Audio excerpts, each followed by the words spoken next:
अस्सलाम वालेकुम नाज़रीन, मैं हूँ आपकी मेज़बान मोना खान, आपके शो रियल पाकिस्तानी के साथ। और आज के हमारे रियल पाकिस्तानी एक ऐसी अमेजिंग पर्सनालिटी है जिनका ताल्लुक तो समहाउ स्पोर्ट्स से ही है। अगर मैं आपको ये बताऊं कि अभी हाल में जो स्पेशल ओलंपिक्स गेम्स हुए थे और उसमें हमारे स्पेशल बच्चों ने बेशुमार मेडल्स लिए थे, चाहे वो गोल्ड और सिल्वर, तो इसके पीछे कोर टीम होती है। तो आज कोर टीम की उसमें से हमारे वो रियल पाकिस्तानी हमें वो ज्वाइन करेंगी। और ये जो है स्पेशल ओलंपिक्स गेम की नेशनल स्पोर्ट्स डायरेक्टर हैं। और इनकी कोशिश यही रही है कि वो जो हैं स्पेशल बच्चों के साथ साथ जो लड़कियां हैं, जो खवातीन हैं, जो स्पोर्ट्स में नहीं जा सकती, उनको भी एम्पावर करें, वो भी स्पोर्ट्स खेलें। तो आज के हमारे real Pakistani one and only Farkhanda Jabeen हमारे साथ मौजूद होंगी। जी नाज़रीन, आज के हमारे रियल पाकिस्तानी और हमारी मेहमान फरखंदा जबीन हमारे साथ मौजूद हैं। हम उन्हें वेलकम करेंगे। अस्सलाम वालेकुम फरखंदा, कैसी हैं आप? वालेकुम सलाम।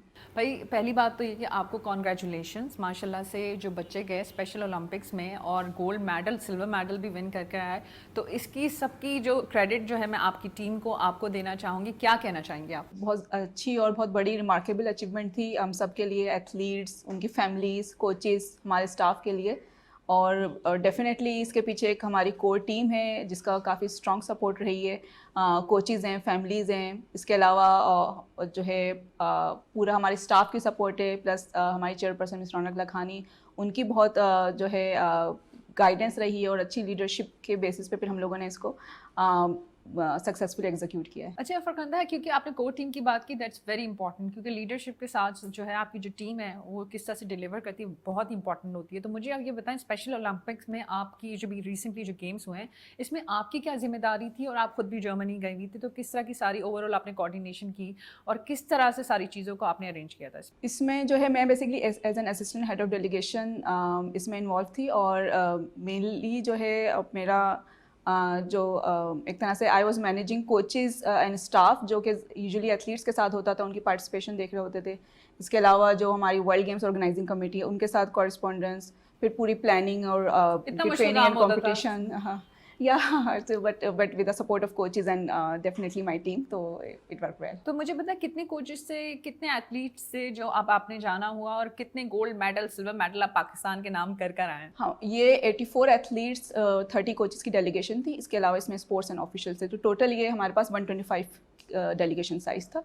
और इसमें वी ग्लैडली वॉन 80 मेडल्स, जिसमें 11 गोल्ड मेडल्स थे, 29 silver medals and 40 bronze medals. मुझे प्रखंदा, क्योंकि हम स्पेशल बच्चों की बात करते हैं, हमें अंदाज़ा होता है कि वैसे ही स्पोर्ट्स खेलना इतना मुश्किल नहीं होता, कोई भी किसी भी तरह का हो। ये स्पेशल बच्चे हैं हमारे, तो उसमें कितनी मेहनत करनी पड़ती है आप लोगों को, कितना टाइम देना पड़ता है, और इसमें आपकी क्या अहम जिम्मेदारी आ जाती है? बिल्कुल, एक तरह से तो स्पेशल ओलंपिक्स में स्पोर्ट्स के जो ज़्यादातर रूल्स हैं वो ये जो मेन स्ट्रीम स्पोर्ट्स में फॉलो होते हैं, लेकिन जो चैलेंज आता है वो आता है कि वो बच्चे जो कि इंटेलेक्चुअली एट द पार नहीं है compare to the main stream population, उनको उस लेवल तक लाना। तो ये बहुत ही लॉन्ग जर्नी, एक लॉन्ग प्रोसेस है। इसमें उनकी ग्रास रूट्स ट्रेनिंग, फिर उसमें उनके बाद उनकी प्रोफेशनल ट्रेनिंग, उसके बाद उनकी ऑफ द फील्ड उन पे जो भी वर्क होता है, उनकी ग्रूमिंग, उनकी कम्युनिकेशन, उनको एक्सपोजर देना अपने अपने एनवायरनमेंट से बाहर का, कंपटीशन और बाकी चीज़ों का। तो ये इसमें ज़ाहिर है बहुत मेहनत लगती है। और इसमें सिर्फ स्पोर्ट्स और स्पेशल ओलंपिक्स का ही रोल कंप्लीट नहीं होता। यहाँ पे उनके पेरेंट्स, उनके जिस स्कूल से बिलोंग करते हैं, उन स्कूल्स के कोचेज़, उनकी टीचर्स, और ये बहुत जो है एक तरह से कंबाइंड एफर्ट्स हैं, जिनके बाद फिर एक बच्चा, हमारे पास एक एथलीट डेवलप हो रहा होता है। और इसमें एक बात ये भी ऐड कर दूं मैं कि हम लोगों ने 11 स्पोर्ट्स में पार्टिसिपेट किया है स्पेशल ओलंपिक्स में। तो एक हर स्पोर्ट्स का भी एक अपना सेपरेट प्रोसेस है, उनकी उसकी 11 ट्रेनिंग। स्पोर्ट्स कौन कौन से? इसमें football, basketball, athletics, badminton, bocce is an Italian sport, जो कि शायद इतना फेमिलियर है, but it's the third most famous sport player in the world. We have table tennis, power lifting, swimming, cycling. अपना स्पोर्ट्स बोले, मेरा भी दिल चाह रहा है कुछ हम भी खेल लें भाई। तो आप खुद भी खेलती हैं वैसे, आप जो बता रही हैं स्पोर्ट्स में आप भी हैं, कुछ आपने किया है स्पोर्ट्स वगैरह में खेलने से? आप क्योंकि आप खुद तो माशाल्लाह डायरेक्टर हैं, लेकिन वहाँ पे आपका कोई रोल रहा है कि आप बताती थी पहले आप खेलती थी कुछ अर्सा पहले और आप थी? Yeah, I used to play in my school level, college, university, club level, and I have played different sports, mainly including football and volleyball. And वह वॉलीबॉल के हमने देखा कि आपने वो जो है, if I am not wrong, IBA में आपने बाकायदा पहली गर्ल्स की वॉलीबॉल की टीम भी बनाई थी। IBA में I use to be a sports society manager, और उसमें जो है एक तरह से जो गर्ल्स स्पोर्ट्स का एक पार्टिसिपेशन लेवल था वो काफ़ी कम था। तो it's a good thing that we realized, I and my team realized that we have got good talent in football and volleyball, especially volleyball, क्योंकि उसमें छोटी स्पेस में उसको मैनेज करना और उसको जो है खेलना एक तरह से उसको एग्जीक्यूशन इसकी अच्छी पॉसिबल थी। तो इस वजह से फिर हम ये टीम बनाई, और इसमें हमारे पास कंपटीशन अपॉर्चुनिटीज़ बहुत मौजूद थी उस टाइम पे। तो so we tapped this, and we got successful in a lot of competition. And what about the football? Football में भी आपने भाई बड़ा काम किया है। Yes, फुटबॉल तो IBA में, मतलब अगर मैं IBA की बात करूँ तो मैं काफ़ी टाइम से फुटबॉल तो एक कॉमन स्पोर्ट रहा है, और फुटबॉल वैसे भी जो है मतलब पाकिस्तान में बहुत ज़्यादा खेली जाती है। Really? Yes, हमने कम नहीं देखी। I mean we have I think I would say we have more female footballers कैसी हैं, अच्छी खेलने वाली हैं? Yeah, we have good. I mean, you would have seen the recent highlights of women football team. इसके अलावा अच्छी बात ये है कि फीमेल फुटबॉल स्कूल्स में भी इमर्ज होना शुरू हुई है, और डेफिनेटली अगर जितना यंग एज में स्टार्ट हो उतना ही वो स्पोर्ट्स अच्छा डेवलप होता है। तो स्कूल्स और जो लोकल क्लब स्टार्ट हुए हैं ये बहुत अच्छा काम कर रहे हैं। अब डेफिनेटली डिफरेंस है, अभी बहुत वर्क करने की ज़रूरत है फीमेल फुटबॉल पे भी, बट ये है कि it's taking positive direction. Farkhanda, आप खुद भी माशाल्लाह से बड़ा ज़बरदस्त अमेजिंग काम कर रही हैं। मुझे आप ये बताएं कि आप जो खुद, you seems very young honestly, तो खुद आप इतनी छोटी सी उम्र में आपको दूसरों को भी इनकरेज करती हैं कि आएँ खेलें और फिर खुद इन चीज़ों में भी इन्वॉल्व हैं। क्या ऐसी चीज़ थी, क्या ऐसा थॉट था कि आपने कहा कि नहीं मुझे इस फील्ड में जाना है, मुझे करना? स्पेशली हम आपकी बड़ी अच्छी बात ये देखते हैं कि आप गर्ल्स को बहुत ज़्यादा इनकरेज करती हैं, सपोर्ट करती हैं कि आएँ, वो डिफरेंट स्पोर्ट्स में आएँ और वो खेलें।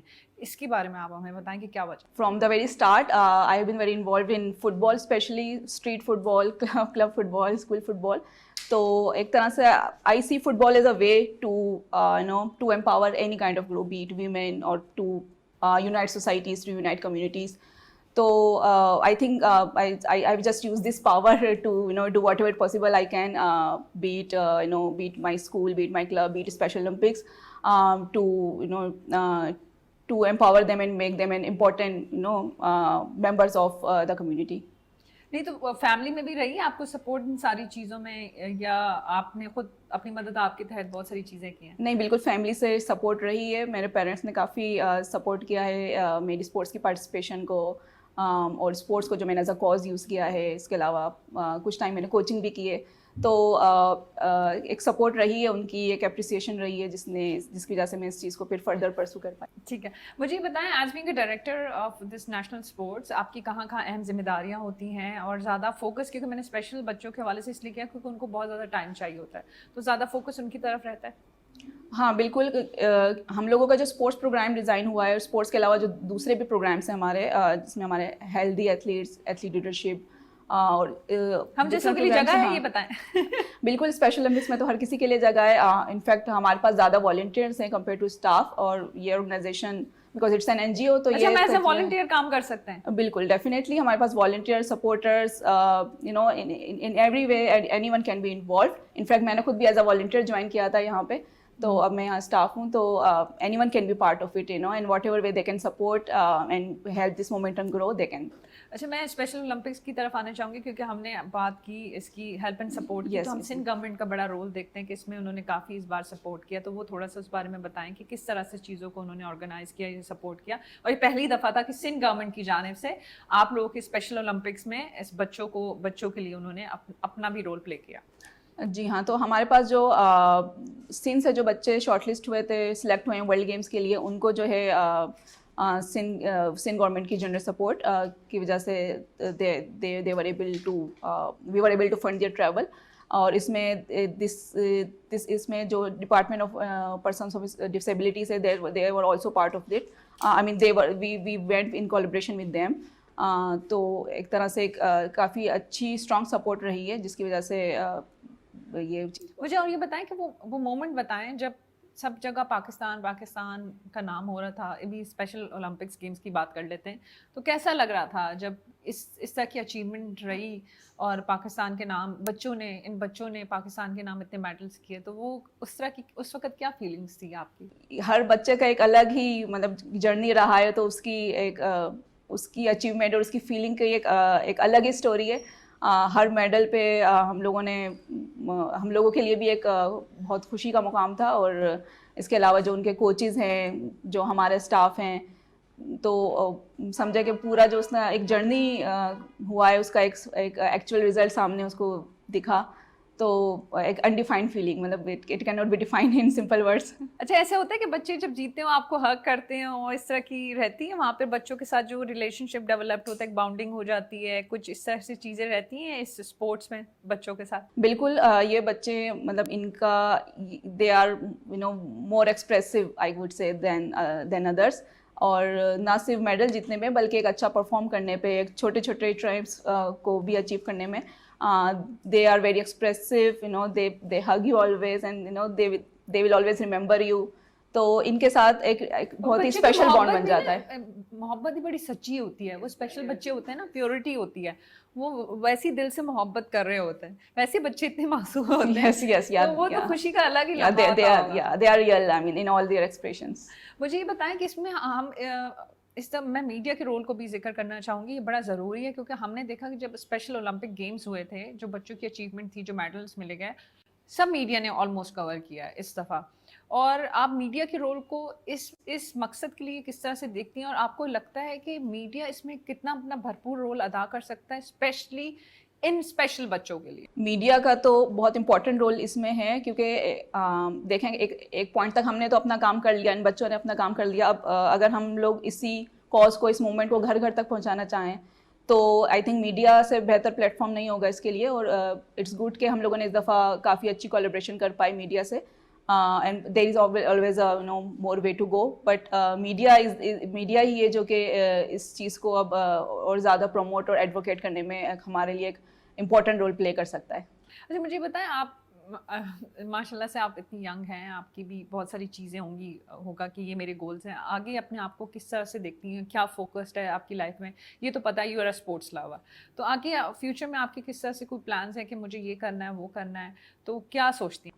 अगर मैं इसी जर्नी को ही थोड़ा और एक्सपेंड करूँ, तो आई वुड से कि स्पोर्ट्स के थ्रू ही जो है यूथ या जितने भी हमारे पास मार्जिनलाइज कम्युनिटीज़ हैं, not just marginalize communities but youth, तो उनके लिए I want to use sports as a way to grow them, to make them an important part of the society. So yeah, so it's like in future, it's like I would like to be part of this movement, at a great level and at a bigger level than this. ज़्यादा करेंगी और लोगों को motivate करेंगी, आए sports में आए, भाई सब पूरी पाकिस्तानी कौम जो है स्पोर्ट्स में आ जाए। so it yeah, I think it's good because sports को यूजुअली यहाँ पे या तो बहुत ही एलीट लेवल पे देखा जाता है, या फिर जो हमारे पास NGOs वर्क कर भी रहे हैं वो बहुत ही ग्रास रूट्स लेवल पे वर्क कर रहे हैं। तो मेरी अपनी एक ऑब्जर्वेशन है कि जो मिडिल लाइन है वो एक तरह से इस बेनिफिट से नहीं इतना इसको अवेल कर पाती, स्पेशली स्कूल स्टूडेंट्स। अगर स्कूल बहुत अच्छा प्रोवाइड कर रहा है तो it will work, but still there are majority of schools in across the country जो कि इस स्पोर्ट्स को अपना पार्ट नहीं बना रहे हैं अपने करिकुलम का या अपने रेगुलर का, specially girls, definitely specially girls, क्योंकि girls sports is not just a co curricular thing, it's part of education. तो गर्ल्स के लिए भी अगर हम उनकी एम्पावरमेंट बात कर रहे हैं, उनको एक प्रोमिनेंट पार्ट ऑफ सोसाइटी बनाने की बात कर रहे हैं, तो उसमें स्पोर्ट्स का रोल सिर्फ एक लेजर या रिक्रिएशन तक नहीं है, उसमें उनके लिए भी वो अपॉर्चुनिटीज़ प्रोवाइड करनी होंगी, या उनके पेरेंट्स को या उनकी फैमिली को जहाँ भी एक बैरियर्स है जिनकी वजह से गर्ल्स स्पोर्ट्स में वो रोल प्ले नहीं कर पा रही, उन चीज़ पे वर्क करना होगा। क्योंकि मैंने अभी रिसेंटली एक इंटरव्यू किया था फुटबॉलर का, वो ये बड़ी यंग सी बच्ची थी, शी माइट बी 19 या 18 की होंगी, तो वो यही कह रही थी क्योंकि बेसिकली उनका थोड़ा सा इस तरह का बैकग्राउंड था, तो उन्होंने कहा जब वो फुटबॉल खेलती थी तो फैमिली रिलेटिव बोलते थे अच्छा ये बच्ची है फुटबॉल खेलेगी, जबकि उन्होंने, आप यकीन माने, इतने ज़बरदस्त से वो मेडल्स, गोल्ड मेडल्स विन कर कर आई हुई, और वो उन्होंने सब दिखाया, उनकी इतनी ज़्यादा अचीवमेंट थी। तो ये एक चीज़ है ना कि बच्चियाँ करना चाहती हैं, चाहे वो एजुकेशन में हो चाहे स्पोर्ट्स में हो, बस उन्हें इनकरेज करने की ज़रूरत है, उन्हें सपोर्ट करने की ज़रूरत है। मुझे ये बता, अपनी फिटनेस का क्या करती हैं, क्योंकि आपको मेंटल हेल्थ के लिए और फिजिकली भी आपको जो है ना अपने आप को ठीक रखने के लिए आपको ख्याल करना पड़ता है, दैट्स वेरी इंपॉर्टेंट, चाहे आप स्पोर्ट्स में हो चाहे उसकी डायरेक्टर हो, तो उसके लिए आप क्या करती हैं? फिजिकल फिटनेस में तो सिंपली जस्ट इतना रेगुलर नहीं कर पाती टू बी ऑनेस्ट, बट ये है कि सिंपल वॉक और maybe sometimes I do just cycling करती हैं? कब करती हैं? Mostly early morning. तो वो सीढ़ियों की तरफ? No, just in my neighbourhood. अच्छा, ज़्यादा दूर नहीं जाते। तो मुझे ये बताएं कि आप बेसिकली जो आपकी ड्यूरेशन है काम करने के, किस तरह से मैनेज करती हैं, क्योंकि आपने कहा क्योंकि आपकी जिम्मेदारी जो है वो काफ़ी ब्रॉडर है, काफ़ी वसी है, तो उसको किस तरह से मैनेज करती हैं? ओवरऑल आपकी क्या स्केड्यूल जिस तरह से रहता है कि अच्छा मुझे यहाँ पे इस तरफ का इतना टाइम इतना देना है, इसको इतना देना? My days divided across different nature of work. उसमें कुछ इंटेंसिव काम भी होता है जो कि बहुत ज़्यादा कॉग्निटिव हो, then coordination, then maybe just simple meetings. तो I usually try to do the work in the work which requires more of your mental energy in the morning, and then once we have we have our regular day start, then usually I do the work in which I have to work with my team and with anyone, anything which is time bound in that hour. So then after the rest of the day I just organize things as per the time. आपकी भी life भी normal ही होती है, friends के साथ जाना करना इसी तरह से रहता है, या चीज़ें बड़ी मुश्किल हो जाती हैं चीज़ों को करते हुए, क्योंकि आप जब अपने काम में अपनी कमिटमेंट करें तो आपकी जो सोशल लाइफ होती है वो ज़रा जो है बड़ी मुश्किल में चली जाती है, तो आपकी बैलेंस ज़िंदगी रहती है वो नॉर्मल जो होती है सबकी होती है? इतनी ज़्यादा बैलेंस नहीं है, मतलब वर्क ही एक तरह से सोशल लाइफ बना हुआ है, लेकिन ये है कि कुछ हद तक जो है इट्स इम्पॉर्टेंट थिंग कि जो भी आपके क्लोज फ्रेंड्स हैं उनसे आप कनेक्टेड रहें, तो इतना फ्रीक्वेंट नहीं, but I try to manage. मुझे कौन बात बताएं, क्योंकि आमतौर पे हम हमेशा अपनी सोसाइटी के लिए रोल मॉडल, जो ऐसे लोग हैं, आप जैसे लोग हैं, रोल मॉडल के तौर पे काम करते हैं, जब इस जगहों पे पहुंचते हैं आप दूसरों को इनकरेज करें, मोटिवेट कर रहे हैं, बड़ा पॉजिटिव आप हम सबका रोल हो जाता है, आप जिस तरह से आप जो कर रही हैं, तो होता है फैमिली में इर्द गिर्द, और वो इस चीज़ को खुश होते हैं, आपके पेरेंट्स, आपके फ्रेंड्स के वाओ फरकंदा आप कितना ज़बरदस्त काम कर रही हैं भाई, स्पोर्ट्स आप लोगों को मोटिवेट कर रही हैं, आओ आओ खेलो, तो किस तरह से वो आपको कहते हैं या फीडबैक देते हैं? उनका तो उनकी सपोर्ट और उनका एक तरह से अप्रिसिएशन जो है वो काफ़ी रही है, एंड कुछ तो जो बहुत मेरे क्लोज स्पोर्ट्स फ्रेंड्स हैं, एक तरह से उनके साथ ही मतलब मेरा ये जर्नी रहा है, तो एक तरह से वो कंपनी जो है वो काफ़ी एक सपोर्टिव रही है, तो इट्स गुड के मतलब ये चीज़ें आपकी होती हैं तो आपको और ज़्यादा बूस्ट करती हैं। वैसे तनकीद भी रहती है, तनकीद को किस तरह से रहती है जब होती है ना, आप आगे पीछे से कोई इस तरह की नेगेटिव वॉइसेस भी होती हैं, तो उसको कैसे लेती हैं आप? नेगेटिव वॉइसेस डेफिनेटली थोड़ा बहुत अफेक्ट करती हैं, बट इतना ज़्यादा ऑब्वियसली इट्स जस्ट होता है, and then just let it go, तो you learn over time that how to manage these negative voices. अच्छा, अभी किन प्रोजेक्ट्स पे काम कर रही हैं? अब क्योंकि वो गेम्स, स्पेशल ओलंपिक्स गेम्स तो ख़त्म हो गया, तो अभी कौन से ऐसे projects that they are in the pipeline, जो पाइपलाइन में, और उस पर आप फोकस्ड हैं कि भाई मुझे अब ये करना है? स्पेशल ओलंपिक्स में जो स्पोर्ट्स है it's a year round thing, जो हमारी ट्रेनिंग है। वर्ल्ड गेम्स तो एक तरह से आफ्टर ड्यूरेशन आ रहे होते हैं, लेकिन यूजुअली जो हमारा वर्क है 2 साल के बाद ही होते हैं ना special, it's like summer games, winter games and summer games and winter games, like इस तरह 2 इयर्स कितने अर्से पहले इसकी सारी प्रिपरेशन शुरू हो जाती है? तो एक एथलीट की अगर प्रिपरेशन करें तो वो तो बहुत ही अर्ली स्टेज से स्टार्ट हो जाती है, क्योंकि जैसा मैंने कहा कि स्पोर्ट्स हमारा एक रेगुलर थिंग है, और जिन स्कूल्स के साथ हम वर्क कर रहे हैं, लाइक अभी भी जो हम लोगों का as soon as the schools open, तो हमारा जो फर्स्ट चीज़ होगी वो यही होगी, जो नई इनरोलमेंट आई है स्कूल्स में, उनको देखा जाए, उनको स्पोर्ट्स में डाला जाए, starting from their basic fitness, their grass root sports, then फिर उनके कंपटीशन के लिए वर्क करना। तो we have some target in mind, और उसी की बेसिस पे फिर वी कीप वर्किंग ऑन के वहाँ तक पहुँचना है तो किस तरह एथलीट्स को इन्वॉल्व करना है, क्या चीज़ का कॉम्पिटिशन कौन सा ऑर्गेनाइज करने हैं, कहाँ जो है पार्टनर्स की सपोर्ट हमें चाहिए, जो हमारे फेडरेशंस या स्पोर्ट्स बॉडीज़ हैं उनकी। तो इसमें जो है ये पूरा एक प्रोसेस है जो कि ये एफर्ट्स तो साल साल मतलब कंटिन्यू रहती हैं, और ये अपग्रेड भी होती हैं। इसमें हम इस साल अगर हमारा इंपॉर्टेंट फोकस कोचेस की डेवलपमेंट पे है, क्योंकि ज़ाहिर है एथलीट्स पे वर्क करना है तो कोचेस को भी फुली एजुकेटेड और फुल कैपेसिटी होना ज़रूरी है। तो कोचेस वाला प्रोजेक्ट हम लोगों का एक इम्पॉर्टेंट है जिस पे हम लोग काफ़ी काम करेंगे।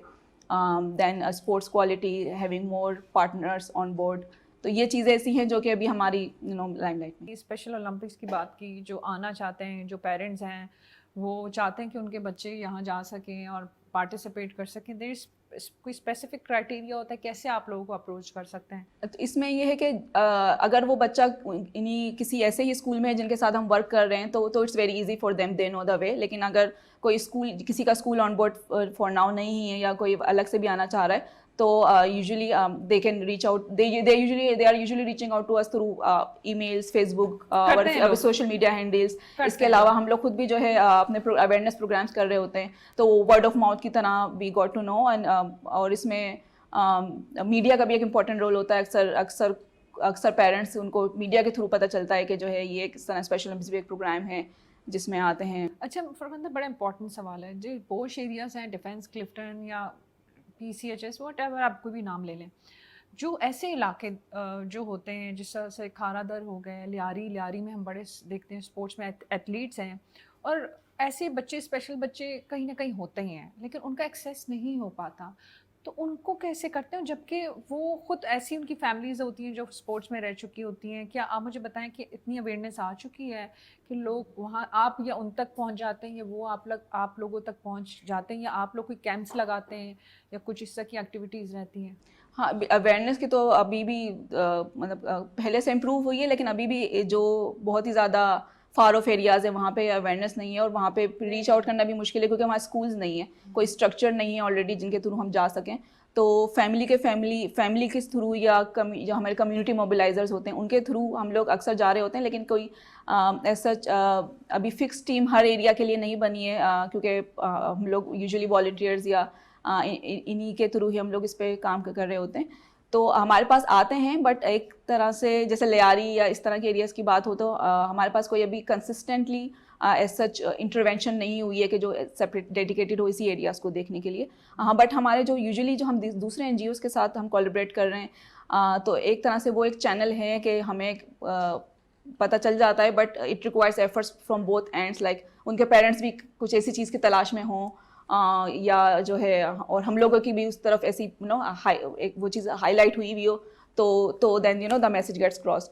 अदरवाइज इसमें जो इम्पोर्टेंट चीज़ है जो कि अभी जिस पे अभी और वर्क करने की ज़रूरत है, वो ये कि वो पेरेंट्स जिनको अवेयरनेस ही नहीं है या जो एक्सेप्ट ही नहीं कर रहे अपने बच्चों को, या जो करना ही नहीं चाह रहे, उन तक रीच करना, फिर उनको एडवोकेट करना, तो वो एक ऐसा प्रोसेस है कि उसमें एक हंट करना वाला काम के लिए we need we need others to partner, to join hands with us to make box.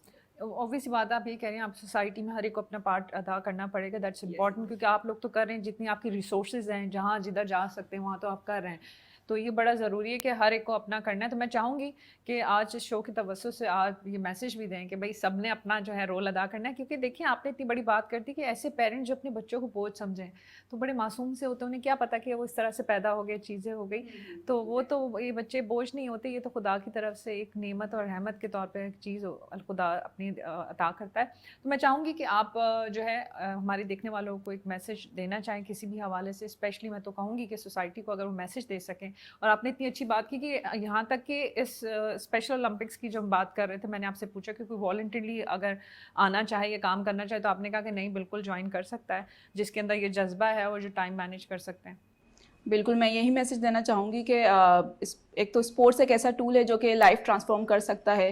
तो अगर आपके इर्द गिर्द ऐसे लोग हैं जिनको आपको लगता है कि वो स्पेशल हैं, जो इंटेलेक्चुअली चैलेंज हैं, और उनको उन तक ये मैसेज ज़रूर पहुँचाएँ, उनके पेरेंट्स तक, या हमारी हेल्प करें उन तक पहुँचने के लिए कि उन के जो है वो उनको ऐसे ही ना छोड़ें, उनको भी इस फील्ड में लेकर आएँ, उनके भी टैलेंट्स को देखें। और इसमें हम लोग इसी चीज़ में हेल्प कर रहे होते हैं कि वो बच्चा या वो एथलीट कहाँ अपने आप को आउटस्टैंड कर सकता है, शाइन कर सकता है।